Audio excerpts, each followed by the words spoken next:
बिस्मिल्लाहिर्रहमानिर्रहीम। अस्सलाम वालेकुम। कैसे हैं आप? ठीक हैं। आज मैं साबूदाने की खीर बनाने लगी हूँ।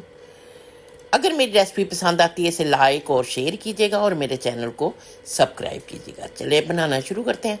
सबसे पहले ये एक बोल में मैं 2 गिलास पानी डाला है और इसमें आधा कप साबूदाना मैंने भिगो दिया है तकरीबन आधे घंटे के लिए। एक फ्राई पैन में 1 टेबल स्पून देसी घी मैंने डाला है और ड्राई फ्रूट जो है ना वो मैं रोस्ट करने लगी हूँ। सबसे पहले ये बादाम मैंने कुछ कट किए हैं, ये इसमें मैं डालने लगी हूँ। और इसके बाद ये काजू हैं थोड़े से, ये मैंने बारीक बारीक काटे हैं। और इसके बाद ये पिस्ता है, ये मैंने बारीक बारीक कट किया था, ये इसमें डाल दिया। अब तीनों चीज़ों को इस देसी घी में फ्राई करूँगी कि थोड़े से ये क्रिस्पी हो जाएं। ये मेरे फ्राई हो गए हैं। अब एक देचकी में 1 लीटर दूध मैं डालने लगी हूँ। इसे पकने के लिए मैंने रख दिया, उबाल आ गया मेरे दूध को। अब ये जो साबूदाना मैंने भिगोया हुआ था ये इसमें मैंने डाल दिया और दरमियानी हीट पे इसको पकाऊंगी मैं। बहुत ज़्यादा तेज़ आग नहीं करनी चूल्हे की ना।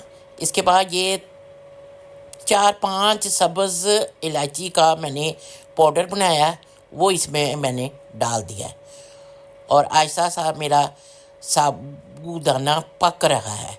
ये देखें, दरमियानी हीट पे इसको पकाना है मैंने। इसके बाद इसमें चीनी डालने लगी हूँ तकरीबन 3-4 चम्मच। मीठा आप अपने टेस्ट के मुताबिक रख सकते हैं, जितना का आप पसंद करते हैं।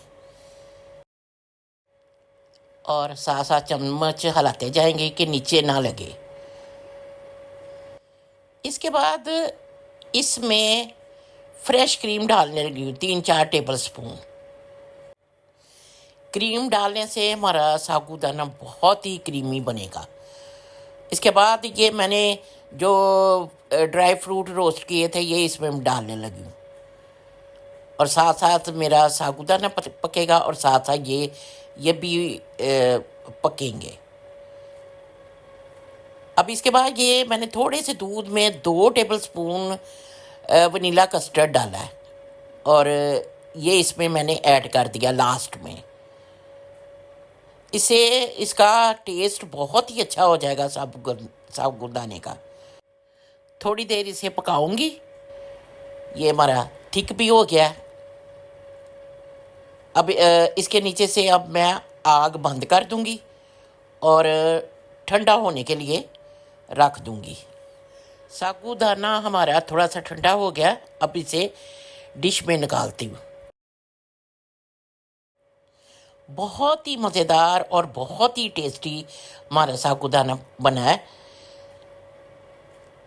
ट्राई ज़रूर कीजिएगा और मुझे बताइएगा कि आपको मेरी ये रेसिपी कैसी लगी। अब गार्निश के लिए कुछ मैंने बचा लिए थे वहाँ से, बादाम पिस्ते, वो इसके ऊपर डालने लगी हूँ और बहुत ही मज़ेदार, ये मीठे में बहुत ही मज़ेदार। इसको फ्रिज में रख दें, ठंडा होने पे ये खाएं।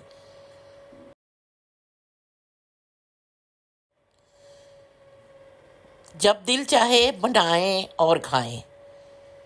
ये देखें, परफेक्टली हमारा बना है, ना बहुत ज़्यादा थिक और ना बहुत ज़्यादा पतला।